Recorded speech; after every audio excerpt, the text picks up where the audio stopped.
अस्सलामुअलैकुम वरहमतुल्लाहि वबरकातुहू। Pension इस्लाहात तजावीज़ draft तैयार। डबल पेंशन या बहाली पेंशन या 72 साल बाद जो पेंशन रिस्टोर होती थी उसका रूल ख़त्म। फैमिली पेंशन भी रिस्टोर होती थी, वो भी ख़त्म हो जाएगी। और फैमिली पेंशन 10 साल बाद ख़त्म। बेवा और तलाक याफ्ता बेटियां बहुत परेशान, माजूर बच्चे परेशान कि क्या उनकी पेंशन ख़त्म हो जाएगी। तो अभी हम आपको तफसील बताते हैं कि इसका इतलाक नए फैमिली पेंशनर्स पर होगा या इस वक्त जो पेंशन ले रहे हैं उनकी पेंशन भी ख़त्म हो जाएगी। पेंशन का फार्मूला तब्दील, नए रिटायरमेंट लेने वालों का लाखों का नुकसान, इस पर हम तफसीलन वीडियो अपलोड कर चुके हैं और इस पर बड़े तहफ़्फ़ुज़ात हैं जी। जो सरकारी मुलाजमीन की नुमाइंदा तंजीमें हैं अगीगा और एपका को, और कल अगीगा के चीफ कोऑर्डिनेटर रहमान बाजवा साहब ने अपना वीडियो पैगाम शेयर किया है कि 17 मई को इस्लामाबाद में मीटिंग कॉल की है जिसमें पेंशन रिफॉर्म्स के ऊपर अपने तहफ़्फ़ुज़ात और बजट जो चार्टर ऑफ डिमांड है बजट के लिए वो पेश किया जाएगा। तनख्वाहों में महंगाई के तनासब से इजाफ़ा, तनख्वाहों में तफरीक का ख़ात्मा और कन्वेंस मेडिकल और हाउस रेंट में 100% इजाफ़ा, ये चार्टर ऑफ डिमांड है। इसके अलावा पेंशन रिफॉर्म्स, तो इससे मतलब भी आपको अपडेट रखेंगे। एक इसमें कि रिटायरमेंट की उम्र 65 साल और कबल अज़ वक्त रिटायरमेंट पर पाबंदी। कल इस पर मैं तफसीलन वीडियो अपलोड कर चुका हूँ कि क्या कबल अज़ वक्त रिटायरमेंट पर पाबंदी लग सकती है। हरगिज़ ऐसा नहीं है, उस वीडियो का लिंक दे दूंगा। मैंने टेक्निकली बात की है कि ऐसा मुमकिन ही नहीं है। हाँ, 65 साल एज कर सकते हैं। एक और बनेंगे इशू कि ताजरों और तनख्वाहदार तबके को हर सूरत टैक्स नेट में लाएंगे। ये बिल्कुल इस वक्त इस पे IMF का बड़ा प्रेशर है कि जी पेंशनर्स के ऊपर भी टैक्स लगाया जाए। तो आज सुबह मैंने डिटेल वीडियो अपलोड की है कि पेंशन का इस वक्त रूल क्या है कि पेंशन के ऊपर टैक्स लग सकता है, एक पेंशन के ऊपर टैक्स नहीं लग सकता। मौजूदा रूल के मुताबिक अमेंड करना पड़ेगा रूल। और जो ये सरकारी मुलाजमीन है उनके ऊपर टैक्स से मतलब हमने बात की है कि वज़ीर ख़जाना साहब तो ख़ुद कह रहे हैं कि जी हम टैक्स मज़ीद नहीं लगा सकते। तो ये क्या ख़बर आ रही है, इससे मुतल्लिक मैंने सुबह डिटेल वीडियो अपलोड की है, उसका लिंक दे दूंगा। आज हमारी बात है जी कि ये पेंशन रिफॉर्म्स के ऊपर। तो जो ड्राफ्ट आया है जी इसके 9 पॉइंट्स हैं, तो 9 पॉइंट्स आपके साथ डिस्कस करते हैं कि क्या क्या पॉइंट्स हैं और किन को सपोर्ट किया गया एस्टेब्लिशमेंट डिवीजन की तरफ से और किसके ऊपर जो है वो ऑब्जेक्शन है। पहला पॉइंट है multiple pension is authorise to individual in case of death of the spouse, children and the father if applicable. यानी कि एक बंदा जो है वो अपनी पेंशन भी ले रहा है और अगर उसकी वाइफ सरकारी मुलाजमा थी उसकी पेंशन भी ले रहा है, या इसी तरह औरत खुद सरकारी मुलाजमा थी अपनी पेंशन भी ले रही है और अपने शौहर की मरहूम शौहर की पेंशन भी ले रही है, आप डबल नौकरी की है उसकी पेंशन भी ले रही हैं। तो ये आगे प्रपोज किया गया है कि जी सिर्फ एक पेंशन लेनी होगी। हाँ, वो ऑप्शन कर सकते हैं कि एक किसको सरेंडर करना है। तो इस पॉइंट्स को एस्टेब्लिशमेंट डिवीजन ने भी सपोर्ट किया है, इसके ऊपर कोई ऑब्जेक्शन नहीं है। इसका मतलब है ये लागू हो जाएगा 1 जुलाई से। दूसरा पॉइंट है individual if re employed in the public sector can get pay and pension both from the federal government. तो फेडरल गवर्नमेंट से दोनों वो एक पेंशन भी ले रहा होता है और दोबारा रीअप्लाई हो जाता है तो उसको तनख्वाह भी ले रहा होता है। तो ये प्रपोज किया गया है जी कि या तो उसको तनख्वाह लेनी होगी या पेंशन। तो इसमें बहुत सारे साथी सवाल कर रहे हैं कि जो कॉन्ट्रैक्ट बेस पे लोग भर्ती हुए हैं तो क्या उनकी भी ये रीएम्प्लाई में आएंगे। देखें, कॉन्ट्रैक्ट तो उसमें नहीं आना चाहिए क्योंकि वो तो कुछ कोई महीने का कॉन्ट्रैक्ट होता है, कोई साल का कॉन्ट्रैक्ट होता है।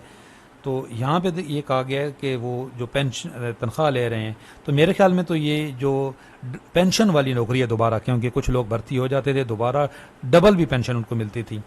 तो ये इसका क्लियर तो तब होगा जब इसका नोटिफिकेशन आएगा, क्योंकि अभी तक ये ड्राफ्ट है। और इससे आपको बताते चलें कि ये एक कमेटी बनी हुई है, इसकी अभी तक तजावीज़ आनी है। ये ड्राफ्ट जो है वो इसको भी स्टडी कर रहे हैं। अब फाइनल नोटिफिकेशन आएगा इस कमेटी की तजावीज़ के ऊपर और ये जो ड्राफ्ट है इसकी स्टडी के ऊपर। हम आपके साथ ड्राफ्ट शेयर कर रहे हैं, अभी ये इसका नोटिफिकेशन आना है। तो ये जब नोटिफिकेशन आएगा क्लियर हो जाएगा। तीसरा जो सबसे ज़्यादा ख़तरनाक पॉइंट है फैमिली पेंशन के मुतालिक कि pension was entitled to the 30s unmarried widow divorce daughter for life. तो ज़िंदगी भर के लिए पेंशन मिलती थी बेवा बेटी को भी, अनमैरिड बेटी को भी और तलाक याफ्ता बेटी को भी। तो ये प्रपोज़ किया गया कि इसको 10 साल तक जो रखा जाए, 10 साल बाद ये ख़त्म हो जाए। हाँ, शुहदा की फैमिली को 20 साल तक जो है वो गुंजाइश दी गई है। डिसेबल सन और डॉटर फॉर लाइफ टाइम। याद रखें, बहुत सारे जो कमेंट्स आ रहे होते हैं कि जी मैं माजूर हूँ, क्या मेरी पेंशन भी ख़त्म हो जाएगी। देखें, प्रपोजल में ही है कि आपकी पेंशन को तो कुछ नहीं होगा, जो माजूर बेटा या बेटी है तायात पेंशन मिलती रहेगी। और इस शिक का इतलाक ये जो 10 साल बाद ख़त्म होने वाली है, मैंने टेक्निकली एक वीडियो में पूरा बताया है कि उसमें इन्होंने आगे जो इसकी समरी भेजी थी उसमें डिटेल लिखी हुई है कि ये आइंदा जो है जो फैमिली पेंशन बनेंगी उनके ऊपर इनका इतलाक होगा। जो इस वक्त फैमिली पेंशन ले रहे हैं उनको कोई ख़तरा नहीं है, लेकिन हमारा ये मुतालबा है कि जो आने वाले पेंशनर्स हैं, फैमिली पेंशनर्स हैं, उनकी भी ये फैमिली पेंशन ख़त्म नहीं होनी चाहिए। उनके बड़ों ने भी तो कुर्बानियाँ दी हैं। चौथा पॉइंट है जी, each increase in the pension is authorise on the gross net pension. तो ये जो पॉइंट है जी, इसके ऊपर एस्टेब्लिशमेंट डिवीजन का ऑब्जेक्शन है कि यहाँ पे ये कहा गया है कि जो पेंशन है ये महंगाई के तनासुब से बढ़ेगी। जो ये pension has been index with the CPI, तो इसके ऊपर एस्टेब्लिशमेंट डिवीजन का ऑब्जेक्शन है कि बल्कि उन्होंने तो ये कहा है कि जी इसको नोटिफिकेशन में मिसप्लेस किया गया। ये आखिरी पॉइंट ये है, तो ये बिल्कुल हदफ हो जाएगा। ये ऐसा नहीं हो सकता कि 10% से ज़्यादा पेंशन बढ़े ही नहीं। और इसका इतला अगर ये हो जाता है, ये अभी तक ये ड्राफ्ट है, अगर ये इम्प्लीमेंट हो जाता है तो इसका इतलाक पुराने फैमिली पेंशनर्स पर भी होगा, पुराने पेंशनर्स पर भी होगा कि 10 साल बाद फिर पेंशन कभी बढ़ेगी नहीं ज़्यादा। तो ये इसके ऊपर ऑब्जेक्शन है। आगे है जी, individual can request for the premature requirement. और बिल्कुल किसी वो 25 साल बाद, अगर 25 साल हो गई है उसकी सर्विस, तो वो रिटायरमेंट ले सकता है। इसमें KPK में और पंजाब में 55 साल उम्र वाली भी शर्त है। फेडरल गवर्नमेंट में कोई ऐसी शर्त नहीं है। हाँ, अभी 16 अप्रैल को एक नोटिफिकेशन आया था कि आपने प्री मैच्योर के लिए आपको 3 माह पहले अप्लाई करना होता है, और वो पहले से रूल था। इसमें प्रपोज ये किया गया था कि जी उनके ऊपर 3 से 10% पेनल्टी लगाया जाए, जुर्माना लगाया जाए।